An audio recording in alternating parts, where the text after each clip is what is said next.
So, thank you. I'm Andrea and I'm lucky enough to have been working for the conservation charity Caring for God's Acre for the past 11 years. The charity is dedicated to the conservation of churchyards and burial grounds and engaging local people and visitors in these sites. We work with all burial grounds of all faiths and none. So why do we value burial grounds? It's important to consider that although each individual burial site is often small in size, the sheer number of sites across England and Wales means they cover a large area of land.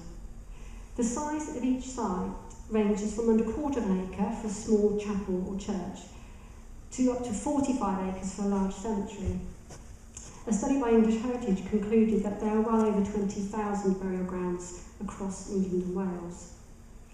And the key thing for us is that these sites are distributed in a way that reaches a significant number of the population, and each is nestled within its own distinct community. They've got so much to offer.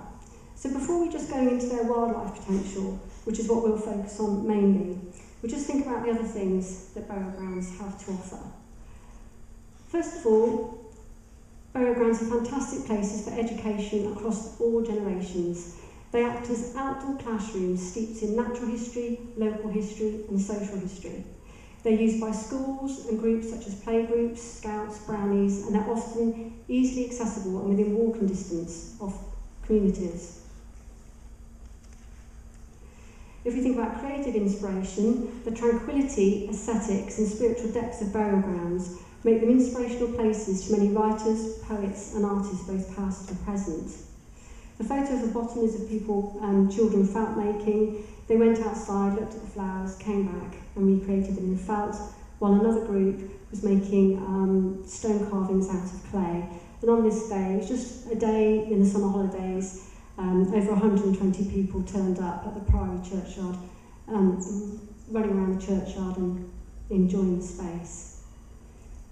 The next is local history. Burial grounds are repositories for local histories. And there's a big resurgence in family history and the use of burial records, cemetery registers and memorial inscriptions draw people to these sites.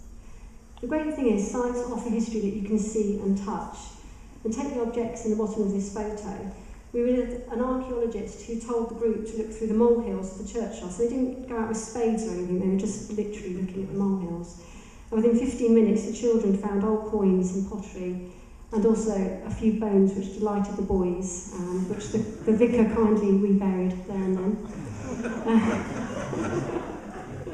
Honestly, it was just in the molehills. So the experience of discovery was more powerful, obviously, than any exhibit behind glass in the V&A Museum. And this opportunity for adults and children to be physically in touch with their histories is fantastic. Obviously, burial grounds, both old and new, have a spiritual significance to people from many different religions. However, we also need to remember that they have a spiritual significance to those who don't align themselves to any particular religion. Ooh. Oh, that's spoiled my thunder now. You've seen all of them. Okay, that's far too... Johnson, far too...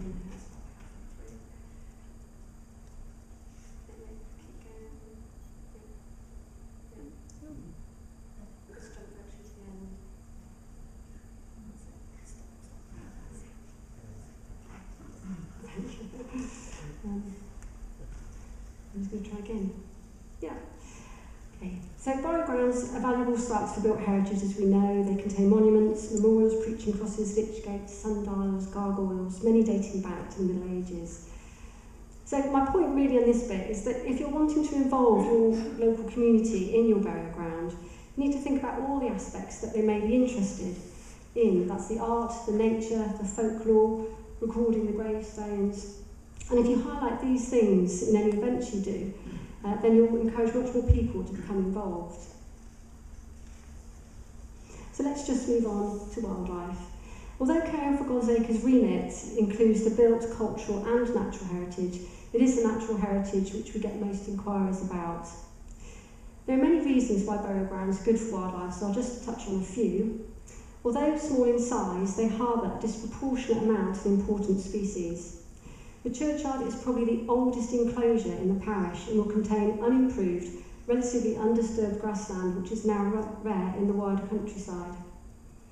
Since 1945, 97%, I'm sure you've heard this figure around a lot, of flower-rich grassland, once widespread in the countryside, has vanished, and our churchyards and ancient burial grounds are actually part of this 3% that's remaining. So really, really important and really special. Mature trees. Burial grounds often contain many mature trees, particularly associated with churchyards are yew trees. Many different religions throughout history and across the world have seen yew as sacred, the Druids, Buddhists, Celts and the early Christians. The longevity of the yew has made it symbolic for everlasting life, reincarnation and resurrection. But globally, ancient yews are threatened. In Europe, yews were felled on a huge scale for English longbows. In medieval times, yews were removed because of their toxic effect on animals, and in more modern times, huge numbers have been felled worldwide for their anti-cancer compounds which are found in the bark. The most significant collection of old trees in the whole of Europe is to be found in churchyards of England and Wales, where approximately 800 yews with an age of above 500 years have been recorded. So they really are the Noah's Ark for yews. The stonework in a burial site reveals the underlying geology of the area. Strong local stone would have been used to build the church walls, whilst the poorer quality stone would have been used for the boundaries. In Victorian times, railways made the transport easier, resulting in granite, slates and Italian marbles becoming fashionable for memorials. So in 1 acre or less, you have a mixture of stone types, all varying from rough to smooth, shaded to exposed, damp to dry, vertical to horizontal. As well as this being of great interest to those interested in geology, they provide different niches for lichens. Of the 2,000 lichen species, over 700 have been found in burial grounds, and many of these are rarely found anywhere else. The varied stone types and aspects also encourages a wide variety of ferns, mosses and liverworts, as can be seen in this photo of the church roof in South Wales, and I'm sure they've cleaned their gutters out. I hope so. Build structures. So the build structures are important for creating different habitats for wildlife. Walls are great for bees, small mammals and reptiles. Lich gates and porches can provide nesting sites for birds and crevices for bats. Here's the swift, which is yet another species which need help. The number of swifts breeding in the UK is falling, and over the past 15 years, the numbers of this amazing and beautiful bird have declined by 40%. The good news is that cathedrals, churches, chapels and temples often have suitable nesting places, and the burial ground itself can make a good hunting ground. Last, but by no means least, a big reason that burial grounds are so good for wildlife is that they have had generations of local people caring for them. And caring is the emphasis here. The 1,000-year-old yew is not there by happy accident. It's been cared for along with the memorials and preaching crosses for hundreds, if not thousands of years. Just to remind ourselves of the context that this hub of natural beauty is set in, just take a look at this bird's eye view of a typical urban burial ground. This is St George's in Leicester. To me, it's like a jewel, like a beautiful emerald in a sea of grey. So many of the species that thrive here in this churchyard will be moving and populating other areas of this city. This will actually be the same for most of our rural churchyards, the only difference being that the sea of inhospitable habitat surrounding the churchyard is intensively managed farmland rather than bricks and mortar. So just move on to a bit of practical advice for those of you who are thinking of managing your churchyard in a different way. Planning the management of any site keeps the work focused. Rather than responding to problems or overdue tasks, there's an opportunity to consider what resources you have, which could be people, money or tools, and what can be reasonably achieved. By going through these 5 steps, you'll produce a plan that will enhance your site and is achievable for your group. So 5 steps of research, map, plan, inform and review. So step 1, find out. You need to know what you have before you can plan what to do. Maybe your site has already been surveyed for wildlife, so contact your local wildlife trust or your biological records and office and ask them. Lots of local wildlife groups, such as the Amphibian and Reptile Group or your local bird group, are often more than willing to come to your site and do a survey. Also find out what built features you have, make a note if they're scheduled or have any special stories attached to them. Ask local people what they know and what they've seen. So put all your findings on a map. There's no need for great accuracy or presentation. Don't worry if you don't know anything. You'll gradually build up a more detailed picture over time. If you draw on your boundaries, scale, orientation, trees, things like that, and that will be your base map for giving a starting point for deciding what to do. This is planning what to do, what you want to do. Once you know your site, then you can plan how to care for it. It's important to involve people at this point and talk through issues. Big thing is to plan when you want to do it. It's really useful to make a plan of when jobs are to be done in the year, because it's much easier to delegate jobs when you have a plan and a timetable. And the 3-year work plan at the bottom is essential. It's easy to think that everything you want to do needs to be done in the first year and start feeling really overwhelmed. So pace yourselves, because this is supposed to be pleasure rather than pain. So, you may have identified that you've not got enough compost bins, plan where you're going to have the bins, how large they're going to be, and when they will be built. You may want to repair a gap in the hedge, write on the map where and plan when. Or you might want to repair a dry stone wall. This is probably one of the main inquiries we get on a Monday morning. Our walls falling, we take the ivy off our wall and now it's all fallen down, which we do. So here we're using a trainer and volunteers. It's always a good thing to get people on board to do something that's so visually an improvement.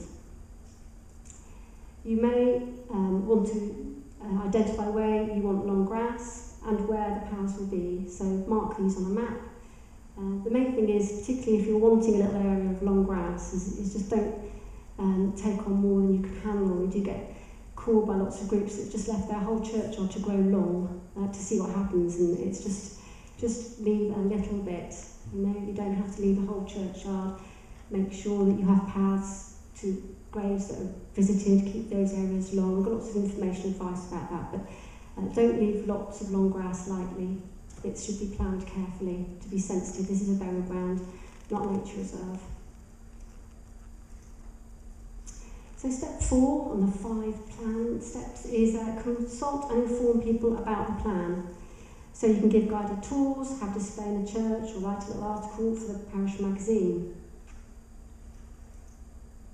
And of course let people know, local people and visitors know. A small sign explaining what you're doing and why wins the support of local people. But as in the case of this bottom, it can also, if you explain why you're leaving that long, then it can help stop complaints. It's really important to do that. And don't forget to celebrate. As you know, managing a burial ground requires lots of hard work, just as keeping the roof watertight on your church. So try and take some time to get together and enjoy it. And this step, I forgot step 5 is review. So once you've changed a bit for your management and just see how it's going, you might want to resurvey for particular species. Here we're resurveying for bumblebees. Ask local people if they feel that it's an improvement. Ask people what they've seen that might be different, and how you feel it's going. You can tweak the management plan as needed. That's the celebrate one. That's Hope Barrett Churchyard in Shropshire. Very nice. Okay, so just coming to the last bit of the talk is how can we help as Caring for God's Acre? We don't have burial grounds of our own. We don't have cemeteries. We exist purely to help people manage theirs, so do use us. We've got a website with what I think is lots of quite helpful information. We've got case studies on the website, which is something we've just recently started doing, and that's very popular. So we hear about what people have done, and we interview them, and we write it up and pop it on the website. So at the moment, We've got removing ivy from memorials case study, lichen and removing lichens from memorial case study, involving the community, introducing yellow rattle to your grassland, so you have to cut it once a year, everybody, once a year, rather than all the times you have to cut it. Establishing wildflower areas and things like that. So have a look at the case study area, and if you're doing something really special yourself that you think would be good, then let us know and we can write it up and let other people learn from it. We've got an e-newsletter which we send out every 2 months with links to interesting articles and latest news. We have a telephone helpline. On a Monday, we're in most days of the week, but every Monday there's always somebody there to answer your inquiries. But on other days, we're usually there too, but Mondays is guaranteed.